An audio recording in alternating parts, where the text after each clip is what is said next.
Num outro caso, um antigo vice-presidente do Departamento de Obras da MGM está a processar um empresário que trabalhou em Macau por difamação agravada. O caso decorre no Tribunal Judicial de Base, onde hoje foram ouvidas testemunhas e também as alegações finais. Há 2 anos, Brian Lay falava como diretor executivo da Icon Projects ATDM. Numa entrevista, o empresário que foi responsável por várias obras no MGM Cotai explicava ter interposto um processo contra a operadora por atrasos no pagamento de projetos. Acusava ainda a empresa norte-americana de má administração e de ter afastado Mel Anson, uma figura de topo da MGM.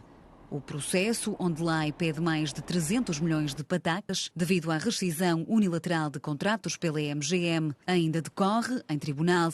Mas o diretor executivo da Icon é agora ele próprio arguido.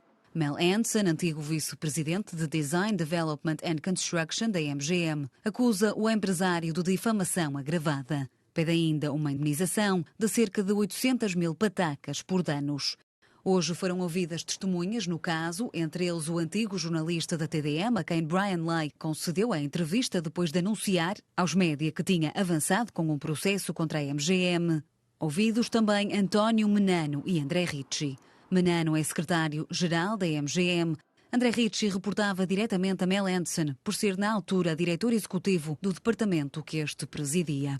Ambos notaram que a relação entre a MGM e a Icon não correu bem, mas atribuem as falhas nos projetos de construção à Icon, que dizem não se mostrava capaz de terminar as empreitadas, falhava pagamentos aos empreiteiros que geria e não cumpria prazos. Tanto Menano como Ricci dizem ainda que não há veracidade nas declarações de Brian Lay, que a acusação considera denegrirem a imagem de Mel Anson. Na entrevista, o diretor executivo falava em incompetência, negligência e atividade fraudulenta e associava a saída de Anson da MGM à relação falhada entre a Icon e a operadora. Ambas as testemunhas dizem que Mel Anson não foi afastado do cargo, mas que saiu da MGM por opção própria. Devido aos contributos para a empresa, afirmam ainda, Mel Anson ficou ligado à operadora como consultor e recebeu ainda benefícios no que diz respeito a ações da empresa. A defesa de Brian Lay alega que por isto não houve consequências negativas para Mel Anson.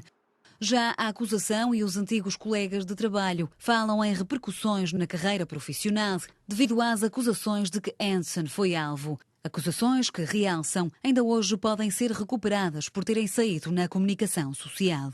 Para o defensor do antigo responsável da MGM, José Manuel da Costa, não há dúvidas de que Brian Lay imputou acusações falsas a Mel Anson de livre vontade. Nas alegações finais, o advogado reconheceu não haver provas concretas sobre danos patrimoniais, mas diz não ter dúvidas de que existem danos. Pede que seja aprovada a indemnização civil e que Lay reponha a verdade através dos mesmos meios que usou para acusar o responsável da MGM.